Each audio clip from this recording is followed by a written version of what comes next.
इस जीवन का सबसे बड़ा आत्मसंतोष क्या होता है? जब आप दूसरों के लिए काम करते हैं, दूसरे के चेहरे पे मुस्कान लाने के लिए काम करते हैं या दूसरों का पेट भरने के लिए काम करते हैं, वो सबसे बड़ा आत्मसंतुष्टि का कारण बन जाता है। मैं जिनसे आपको मिला रहा हूं, वो देहरादून में बिल्डिंग ड्रीम फाउंडेशन चलाते हैं और जिन जगहों पर, जिन होटल पे या जिन प्रोग्राम्स में खाना अत्यधिक हो जाता है, बच जाता है, उसे वहां से ले जाके वो गरीब बच्चों का पेट भरते हैं। आप सोचिए कितने पुण्य का काम है। और हम सब जानते हैं कि अगर भारत में खाने की बर्बादी का रिकॉर्ड देख लिया जाए, वो लाखों करोड़ों रुपए में आता है। यानी लाखों करोड़ों रुपए का खाना हर साल बर्बाद हो जाता है। लेकिन आपने एक नया पहल की है। तो बिल्डिंग ड्रीम फाउंडेशन की डॉक्टर सुरभि जायसवाल जो सीईओ हैं और रंजीत बार जो उसके फाउंडर हैं, वो दोनों मेरे साथ हैं और बड़ी दिलचस्प कहानी है। आप डेंटिस्ट हैं और आप यहाँ पर हायर एजुकेशन के लिए आए थे, लेकिन आपके काम ने सबका दिल जीता है। खासकर उन बच्चों की मैं बात करूं, जब ये अपनी गाड़ी लेके उन बच्चों के बीच जाते हैं, उनके चेहरे में एक अलग तरह की मुस्कान रहती है। तो सबसे पहले आप दोनों का बहुत बहुत धन्यवाद। तो रंजीत बाबू, ये बताइए कि आप बंगाल से उत्तराखंड कैसे पहुंचे? अच्छा, मुझे बहुत शौक था कि मैं पहाड़ चढ़ूँगा, क्योंकि पहाड़ से मुझे डर था।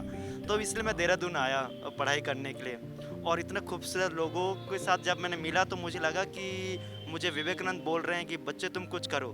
तब इस संस्था की शुरुआत हुई और फिर मेरे जीवन का एक अलग और रूपरेखा चलते रहा और मैं अभी 10 साल से मैं देहरादून में ही हूँ। तो अपनी दिनचर्या बताओ, क्या रहती है आपकी रोज की दिनचर्या? अच्छा, जैसे नॉर्मली हमारा दिन शुरू होते हैं 6-7 बजे, डिपेंड करता है। हमारा दिन शुरू होता है हमारे हिसाब से नहीं, लोगों के हिसाब से डिपेंड करते हैं। तब सुबह किसके घर में खाना बन रहा है या कुछ प्रोग्राम चल रहा है कि नहीं। फिर हमारा दिन शुरू होगी, हमें एक फ़ोन आएगा और हमारे सुबह 2 सेंटर चलते हैं। एक बच्चे 9 बजे आते हैं, एक बच्चे आफ्टर स्कूल प्रोग्राम चलते हैं जो 4 बजे आते हैं। डिपेंड करते हैं कि बच्चे किस टाइम पे आ रहे हैं, कहाँ से खाना आएगा। क्योंकि एक चीज़ तो हम सभी लोग मानते हैं कि अगर बच्चों को शिक्षित करना है, नंगे शरीर और भूखे पेट में कोई बच्चे शिक्षित हो ही नहीं सकते हैं।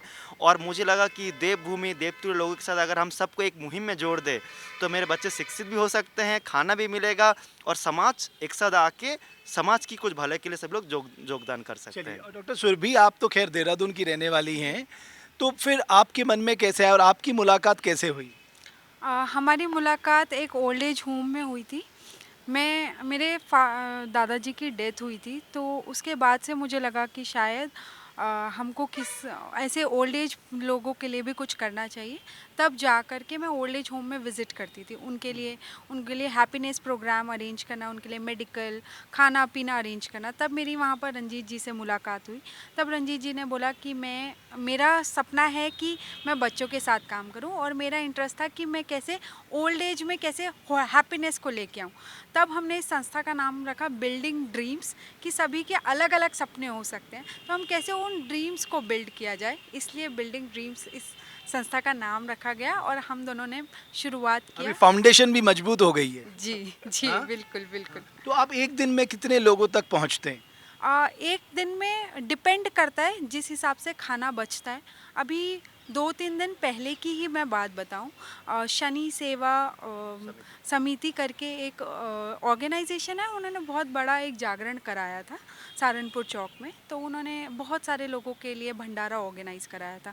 तो भंडारे में गर्मी के कारण ज़्यादा लोग नहीं आ पाए, तो कम से कम 1000 से ज़्यादा लोगों का खाना वहाँ पर बच गया था। 14,000 तो किलो खाना। हाँ, तो इतना 1400 किलो, मतलब 1400 किलो खाना बचा था। बचा था। तो हमने पूरा बल्लूपुर से लेके सिलकवी तक ऑलमोस्ट 1000 परिवार तक वो हमने खाना पहुंचाया, जो किसी और के लिए बना था लेकिन जिसके नसीब में है उन तक वो मिल गया। तो हाँ, तो बहुत बड़ा। और नॉर्मली हम ये तय नहीं कर सकते एक दिन में कितने लोगों तक पहुंचते हैं। जैसे अभी जहाँ से हम खाना बांट के आ रहे हैं, लगभग 100 लोगों तक खाना जाएगा। प्रोग्राम बड़े हैं तो 1000 लोग तो जाएंगे। ऐसा हमारे पास 13 हॉटस्पॉट है।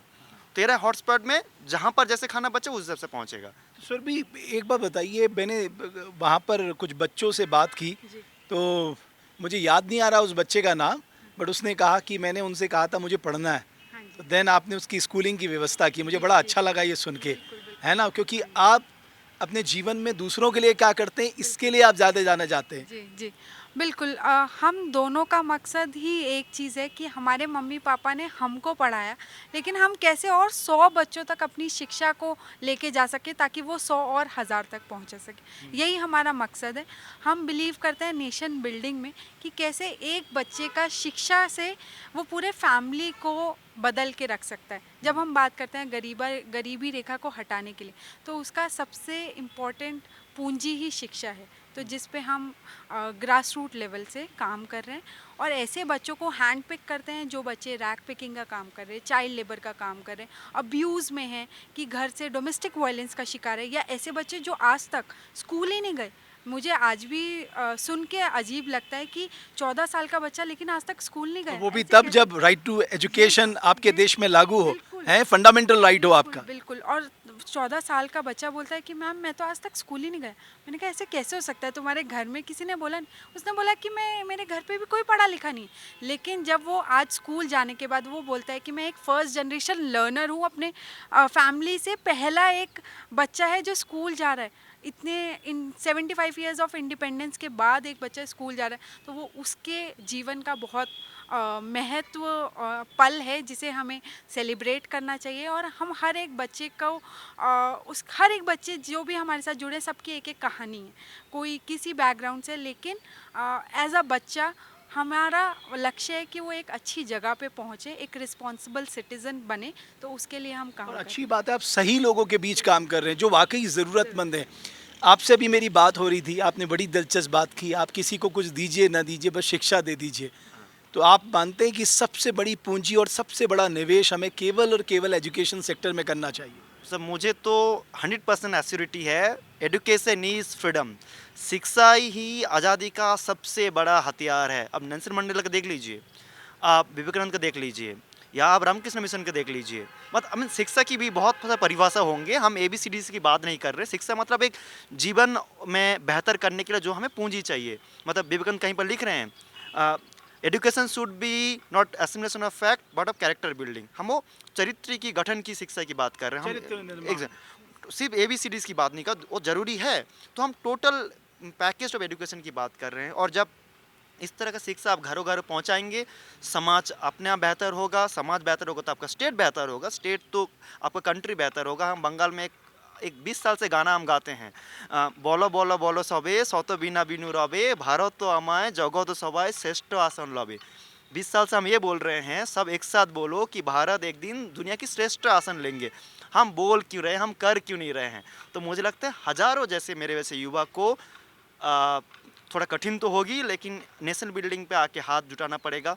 वॉलंटियरिज्म को प्रमोट करना पड़ेगा। हर घर में हर लोगों को अपने तौर पे वॉलंटियर करना पड़ेगा, ताकि समाज में वो बहुत मजबूती आए और हमारा देश श्रेष्ठ देश बने। दोनों को बहुत अच्छा लगा आप दोनों से बात करके।